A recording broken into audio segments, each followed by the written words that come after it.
All right, I know that last chapter ended abruptly, so I wanted to start where we left off. And they were on the ground watching the rest of the movie at the summer camp. And they had just had that encounter with those boys and those couple girls that had picked on Augie. It says, I could see Amos and Miles and Henry telling their group what had just happened. I knew they were talking about it because they kept looking over at me while they were talking. Even though the movie was still playing, people were whispering about it in the dark. News like that spreads fast. It was what everyone was talking about on the bus ride back to the cabins. All the girls, even girls I didn't know very well, were asking me if I was okay. The boys were all talking about getting revenge on the group of seventh grade jerks trying to figure out what school they were from. I wasn't planning on telling the teachers about any of what had happened, but they found out anyway. Maybe it was the torn sweatshirt and bloody elbow, or maybe it's just that teachers hear everything. When we got back to the camp, Mr. Tushman took me to the first aid office, and while I was getting my elbow cleaned and bandaged up by the camp nurse, Mr. Tushman and the camp director were in the next room talking with Amos and Jack and Henry and Miles, trying to get a description of the troublemakers. When he asked me about them a little later, I said I couldn't remember their faces at all, which wasn't true. It's their faces I kept seeing every time I closed my eyes to sleep. The look of total horror on the girl's face when she first saw me. The way the kid with the flashlight, Eddie, looked at me as he talked to me, like he hated me, like a lamb to the slaughter. I remember Dad saying that ages ago, but tonight I think I finally got what it meant. The next chapter is called Aftermath. Mom was waiting for me in front of the school along with all the other parents when the bus arrived. Mr. Tushman told me on the bus ride home that they had called my parents to tell them there had been a situation the night before, but that everyone was fine. He said the camp director and several of the other counselors went looking for the hearing aid in the morning while we all went swimming in the lake, but they couldn't find it anywhere. Briarwood would reimburse us the cost of the hearing aids, he said. They felt bad about what had happened. I wondered if Eddie had taken my hearing aids with him as a kind of souvenir, something to remember the orc. Mom gave me a tight hug when I got off the bus, but she didn't slam me with questions like I thought she might. Her hug felt good, and it didn't shake it off like some of the other kids were doing with their parents' hugs. The bus driver started unloading our duffel bags, and I went to find mine while Mom talked to Mr. Tushman and Miss Rubin, who had walked over to her. As I rolled my bag toward her, a lot of kids who don't usually say anything to me were nodding hello or patting my back as I walked by them. Ready? Mom said when she saw me. She took my duffel bag, and I didn't even try to hold on to it. I was fine with her carrying it. If she had wanted to carry me on her shoulders, I would have been fine with that too, to be truthful. As we started to walk away, Mr. Tushman gave me a quick, tight hug, but didn't say anything. The next chapter is home. Mom and I didn't talk much about the whole walk home, and when we got to the front stoop, I automatically looked in the front bay window because I forgot for a second that Daisy wasn't going to be there like always, perched on the sofa with her front paws on the windowsill, waiting for us to come home. It made me kind of sad when we walked inside. As soon as we did, Mom dropped my duffel bag and wrapped her arms around me and kissed me on my head and on my face like she was breathing me in. It's okay, Mom. I'm fine, I said, smiling. She nodded and took my face in her hands. Her eyes were shining. I know you are, she said. I missed you so much, Augie. I missed you, too. I could tell she wanted to say a lot of things, but she stopped herself. Are you hungry? She asked. Starving. Can I have a grilled cheese? Of course, she answered, and immediately started to make the sandwich while I took my jacket off and sat down at the kitchen counter. Where's Via? I asked. She's coming home with Dad today. Boy, did she miss you, Augie, Mom said. Yeah, she would have liked the nature reserve. You know what movie they played? The Sound of Music. You'll have to tell her that. So, do you want to hear about the bad part or the good part first? I asked her after a few minutes, leaning my head on my hand. Whatever you want to talk about, she answered. Well, except for last night, I had an awesome time, I said. I mean, it was just awesome. That's why I'm so bummed. I feel like they ruined the whole trip for me. No, sweetie, don't let them do that to you. You were there for more than 48 hours, and that awful part lasted an hour. Don't let them take that away from you, okay? I know, I nodded.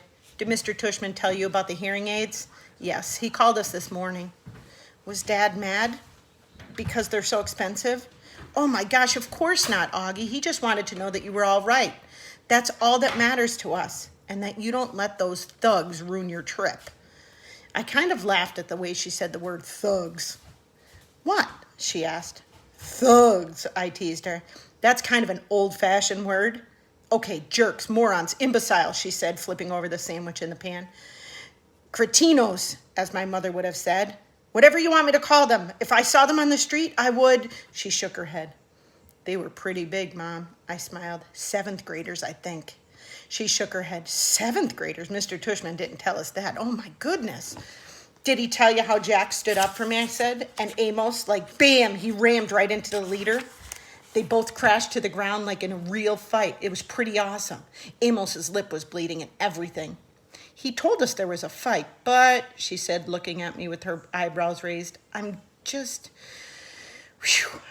so grateful you and Amos and Jack are fine. When I think about what could have happened, she trailed off, flipping the grilled cheese again. My Montauk hoodie got totally shredded. Well, that can be replaced, she answered. She lifted the grilled cheese onto a plate and put the plate in front of me on the counter. Milk or white grape juice? Chocolate milk, please. I started devouring the sandwich. Oh, you can do it with that special way you make it with the froth. How did you and Jack end up at the edge of the woods in the first place? She said, pouring the milk into a tall glass. Jack had to go to the bathroom, I answered, my mouth full. As I was talking, she spooned in the chocolate powder and started rolling a small whisk between her palms really fast. But there was a huge line, and he didn't want to wait, so we went to the woods to pee. She looked up at me while she was whisking. I know she was thinking we shouldn't have done that. The chocolate milk in the glass now had a 2-inch froth on the top. That looks good, Mom, thanks. And then what happened? She said, putting the glass in front of me. I took a long drink of chocolate milk. Is it okay if we don't talk about it anymore right now? Oh, okay. I promise I'll tell you about it later when Dad and Via come home. I'll tell you every detail. I just don't want to have to tell the whole story over and over, you know? Absolutely. I finished my sandwich in 2 more bites and gulped down the chocolate milk. Wow, you practically inhaled that sandwich. Do you want another one, she said. I shook my head and wiped my mouth with the back of my hand. Mom, am I going to always have to worry about jerks like that? I asked. Like when I grow up, is it always going to be like this? She didn't answer right away, but took my plate and glass and put them in the sink and rinsed them with water. There's always going to be jerks in the world, Augie, she said, looking at me, but I really believe, and Daddy really believes, that there are more good people on this earth than bad people. And the good people watch out for each other and take care of each other, just like Jack was there for you, and Amos, and those other kids. Oh yeah, Miles and Henry, I answered. They were awesome too. It's weird because Miles and Henry haven't even really been nice to me at all during the year. Sometimes people surprise us, she said, rubbing the top of my head. I guess. Want another glass of chocolate milk? No, I'm good, I said. Thanks, Mom. Actually, I'm kind of tired. I didn't sleep too good last night. You should take a nap. Thanks for leaving me Babu, by the way. You got my note? She smiled. I slept with him both nights. She was about to say something else when her cell phone rang, and she answered. She started beaming as she listened. Oh my goodness, really? What kind? She said excitedly.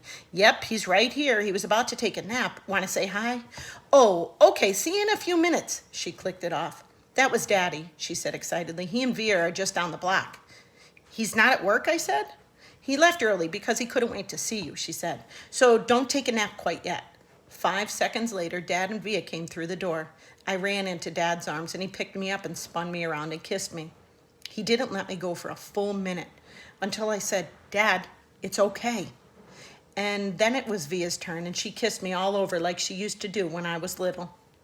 It wasn't until she stopped that I noticed the big white cardboard box they had brought in with them. What's that? I said. Open it, said Dad, smiling, and he and Mom looked at each other like they knew a secret. Come on, Augie, said Via. I opened the box. Inside was the cutest little puppy I've ever seen in my life. It was black and furry with a pointy little snout and bright black eyes and small ears that flopped down. Next chapter, Bear. We called the puppy Bear because when Mom first saw him, she said he looked just like a little bear cub. I said, that's what we should call him, and everybody agreed that that was the perfect name. I took the next day off from school, not because my elbow was hurting me, which it was, but so I could play with Bear all day long. Mom let Via stay home from school too, so the two of us took turns cuddling with Bear and playing tug of war with him. We had kept all of Daisy's old toys, and we brought them out now to see which ones he'd like best. It was fun hanging out with Via all day, just the two of us. It was like old times, like before I started going to school. Back then, I couldn't wait for her to come home from school so she could play with me before starting her homework. Now that we're older, though, and I'm going to school and have friends of my own that I hang out with, we never do that anymore. So it was nice hanging out with her, laughing and playing. I think she liked it too. The next chapter is called The Shift. When I went back to school the next day, the first thing I noticed was that there was a big shift in the way things were. A monumental shift, a seismic shift, maybe even a cosmic shift, whatever you want to call it. It was a big shift. Everyone, not just in our grade, but every grade, had heard about what had happened to us with the 7th graders. So suddenly, I wasn't known for what I'd always been known for, but for this other thing that had happened. And the story of what happened had gotten bigger and bigger each time it was told. 2 days later, the way the story went was that Amos had gotten into a major fist fight with the kid, and Miles and Henry and Jack had thrown some punches at the other guys too. And the escape across the field became this whole long adventure through a cornfield maze and into the deep, dark woods. Jack's version of the story was probably the best because he's so funny. But in whatever version of the story, and no matter who was telling it, 2 things always stayed the same. I got picked on because of my face, and Jack defended me. And those guys, Amos, Henry, and Miles, protected me. And now that they'd protected me, I was different to them. It was like I was one of them. They all call me little dude now, even the jocks. These big dudes I barely even knew before would knuckle punch me in the hallway now. Another thing to come out of it was that Amos became super popular, and Julian, because he missed the whole thing, was really out of the loop. Miles and Henry were hanging out with Amos all the time now, like they had switched best friends. I'd like to be able to say that Julian started treating me better too, but that wouldn't be true. He still gave me dirty looks across the room. He still never talked to me or Jack. But he was the only one who was like that now. And me and Jack, we couldn't care less. Ducks. The day before the last day of school, Mr. Tushman called me into his office to tell me they had found out the names of the 7th graders from the nature retreat. He had read off a bunch of names that didn't mean anything to me. And then he said the last name, Edward Johnson. I nodded. You recognize the name, he said? They called him Eddie. Right. Well, they found this in Edward's locker. He handed me what was left of my hearing aid headband. The right pieces were completely gone, and the left one was mangled. The band that connected the two, the Lobot part, was bent down the middle. His school wants to know if you want to press charges, said Mr. Tushman. I looked at my hearing aid. No, I don't think so, I shrugged. I'm being fitted for new ones anyway. Why don't you talk about it with your parents tonight? I'll call your mom tomorrow to talk about it with her too. Would they go to jail? I asked. No, not jail, but they'd probably go to juvie court, and maybe they'll learn a lesson that way. Trust me, that Eddie kid is not learning any lessons, I joked. He sat down behind his desk. Augie, why don't you sit down a second, he said. I sat down. All the things on his desk were the same as when I first walked into his office last summer. The same mirrored cube, the same little globe floating in the air. That felt like ages ago. Hard to believe this year's almost over, huh? He said, almost like he was reading my mind. Yeah. Has it been a good year for you, Augie? Has it been okay? Yeah, it's been good, I nodded. I know academically it's been a great year for you. You're one of our top students. Congrats on the high honor roll. Yeah, thanks, that's cool.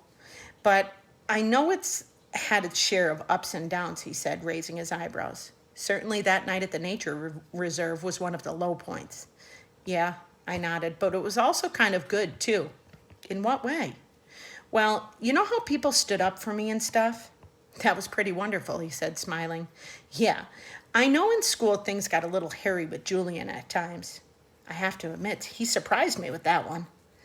You know about that stuff? I asked him. Middle school directors have a way of knowing about a lot of stuff.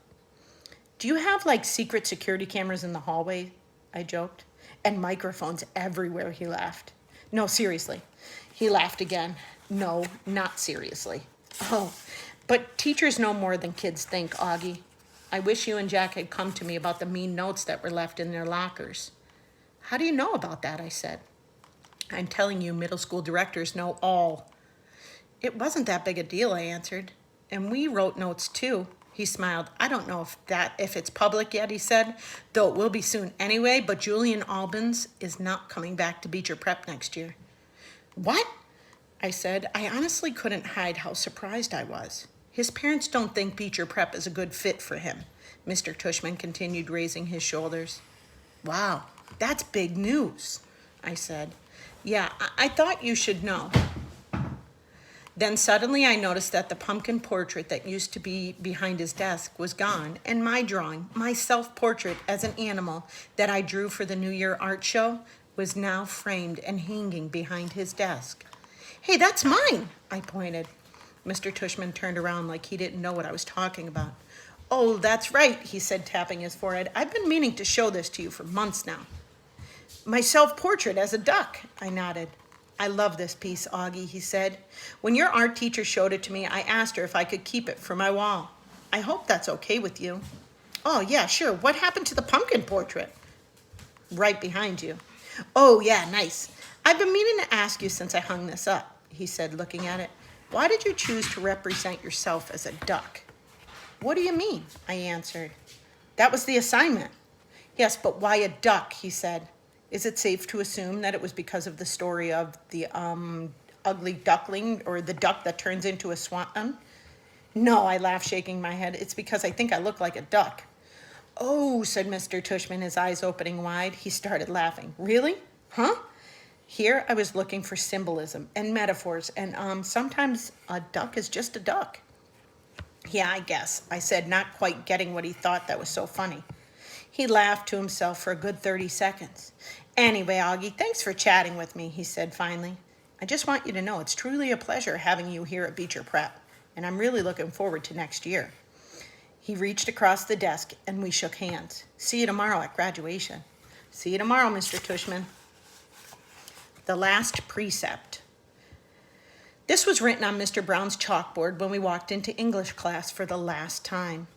Mr. Brown's June precept. Just follow the day and reach for the sun.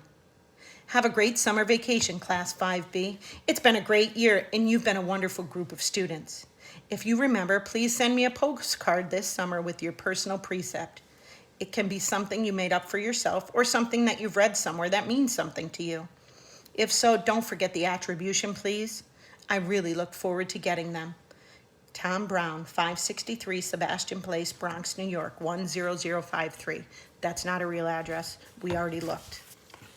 Next chapter, the drop-off. The graduation ceremony was held in the Beecher Prep Upper School Auditorium.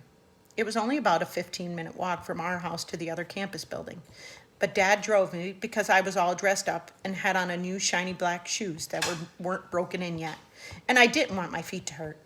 Students were supposed to arrive at the auditorium an hour before the ceremony started, but we got there even earlier, so we sat in the car and waited. Dad turned on the CD player and our favorite song came on.